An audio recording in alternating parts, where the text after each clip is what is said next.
আসসালামু আলাইকুম এভরিওয়ান, স্বর্ণজ কিচেনে আপনাদের স্বাগতম। কেমন আছেন সবাই? আশা করি আল্লাহ তাআলার অশেষ রহমতে সবাই খুব ভালো আছেন। আমরাও আলহামদুলিল্লাহ ভালো আছি। আজকে আমি আপনাদের সাথে শেয়ার করব আটা ও একটা ডিম দিয়ে ভীষণ মুচমুচে আর মজাদার একটা নাস্তার রেসিপি। আশা করি রেসিপিটি ভালো লাগবে। প্রথমেই এখানে আমি একটা মিক্সিং বোল নিয়ে নিয়েছি, সেই সাথে একটা ডিম ভেঙে নিচ্ছি।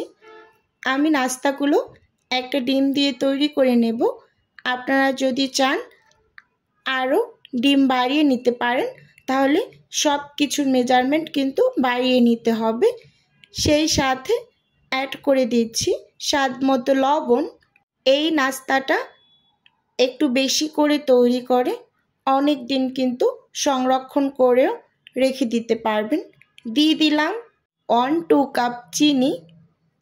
এখন উইক্সের সাহায্যে ডিম আর চিনি খুব ভালোভাবে মিশিয়ে নেব। যতক্ষণ না পর্যন্ত ডিম চিনি গলে গিয়ে একটা ক্রিমি ভাব তৈরি না হয়, ততক্ষণ কিন্তু আমি উইক্স দিয়ে বিট করতে থাকবো। যাদের ইলেকট্রিক বিটার আছে তারা এই কাজটা ইলেকট্রিক বিটার দিয়েও করে নিতে পারেন। আমার কাছে যেহেতু বিটার নেই, সেহেতু আমি কিন্তু উইক্স দিয়েই একটু সময় নিয়ে করে নিচ্ছি। বেশ আমার অনেকটা সময় লেগেছে, 12 থেকে 13 মিনিটের মতো হবে একেবারে এই যে এরকম একটা ক্রিমি ভাব তৈরি করতে। এখন আমি এর মাঝে অ্যাড করে দেব 1/3 কাপ তেল। যেহেতু আমি একটা ডিম দিয়ে নাস্তাগুলো তৈরি করছি, 1/3 কাপ তেলেই একেবারে পারফেক্ট। যদি কেউ বাড়িয়ে নিতে চান তাহলে সব কিছুর মেজারমেন্ট কিন্তু একটু বাড়িয়ে নিতে হবে।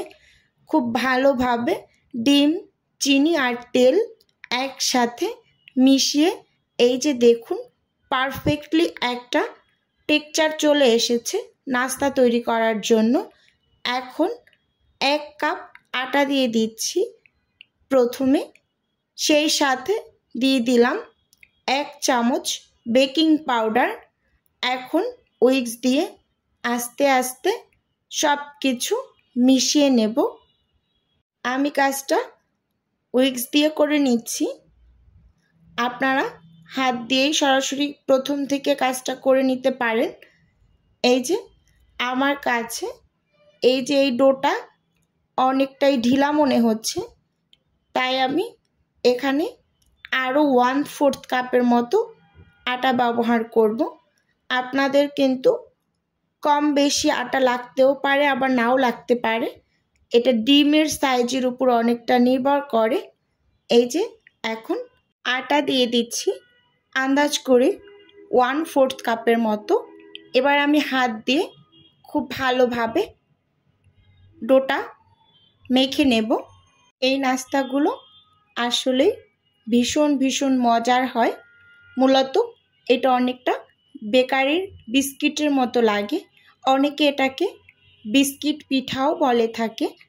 আমার কাছে এটা বিশেষ করে বেকারির দোকানের যে একটা বিস্কিট পাওয়া যায় তেলে ভাজা, ঠিক ওই রকমই লাগে খেতে।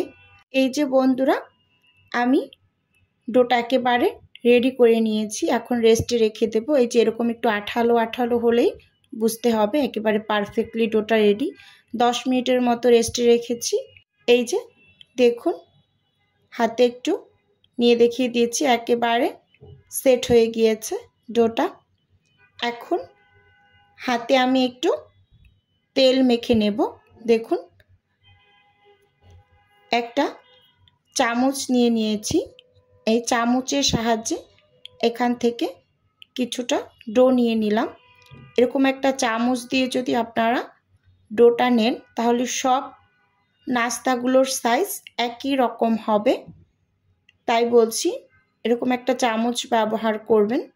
এই যে হাত দিয়ে একটু লম্বাটে করে নিয়ে একটু হাত দিয়ে চেপে এই যে একটা চাকু পিছন সাইডটা দিয়ে আমি দাগ কেটে নিচ্ছি। এটা আপনারা চামচ দিয়েও করে নিতে পারেন। দেখুন ডিজাইনটা কতটা সুন্দর হয়েছে। আরও একটা বানিয়ে দেখাচ্ছি। এই যে হাতে নিয়ে এরকম একটা লম্বাটে শেপ দিয়ে একটু তালু দিয়ে চেপে চাকু দিয়ে দাগ কেটে নিচ্ছি। বন্ধুরা, এই নাস্তাগুলো কিন্তু এই যে তৈরি করার সঙ্গে সঙ্গেই কিন্তু ভেজে নিতে হবে। সেজন্য চুলোতে আমি একটা প্যান বসিয়ে দিয়েছি আর চুলোর আঁচটাকে একেবারে লো করে রেখেছি, যাতে করে আপনার তেলটা এমন করে গরম করবেন একটা আঙুল দিলে তাতে আপনি হাতে সহ্য করতে পারেন। ঠিক ওই পর্যায়ে আমি নাস্তাগুলোকে এক এক করে দিয়ে দিয়েছি। বানিয়ে এক পাশে বানিয়েছি আর এক পাশে কিন্তু তেলের ভিতরে ছেড়ে দিয়েছি। ঠিক এইভাবে করেই আমি সব নাস্তাগুলোকে দিয়ে এখন এই যে 2-2.5 মিনিট পরে উল্টে ভেজে নেব। সুন্দর একটা কালার করে তুলে নেব। খুব বেশি একটা টাইম লাগে না ভাজতে, আমার 8 থেকে 9 মিনিটের মতো লেগেছে। ভিডিওর এই পর্যায়ে এসে প্রতিদিনের মতো আমার প্রিয় আপু এবং ভাইদের উদ্দেশ্যে একটা অনুরোধ রাখছি। আমার ভিডিওর কোনো অংশ যদি আপনার কাছে একটুখানি হলেও ভালো লাগে তাহলে অবশ্যই চ্যানেলটি সাবস্ক্রাইব করে পাশে থাকবেন আর ভিডিও শুরুতে একটা লাইক দিয়ে ভিডিও দেখা কন্টিনিউ করবেন। এই যে দেখুন বন্ধুরা, আমি উল্টে পাল্টে নাস্তাগুলোকে ভেজে তুলে নিচ্ছি। নাস্তাগুলো কিন্তু দেখতে মাশাআল্লাহ কতটা সুন্দর হয়েছে আর খেতে যে এতটা মজা আপনাদের বলে বোঝাতে পারবো না যে কতটা টেস্টি একটা নাস্তা। এটা একেবারে অনেক দিন কিন্তু সংরক্ষণ করে আপনারা খেতে পারবেন। এই যে একেবারে সবগুলো নাস্তা তুলে আপনাদের সাথে একটু শেয়ার করছি। দেখুন মাশাআল্লাহ কতটা সুন্দর হয়েছে নাস্তাগুলো। আর একটা ভেঙে দেখিয়ে দিচ্ছি। দেখুন ভেতরটা কতটা সফট আর উপরটা একটু ক্রিস্পি, ভীষণ ভীষণ মজার। আমি তো সকালে চায়ের সাথে ডুবিয়ে ডুবিয়ে খেয়েছি। মাশাআল্লাহ অসাধারণ লেগেছে। আজকের রেসিপি এ পর্যন্তই। আল্লাহ হাফেজ।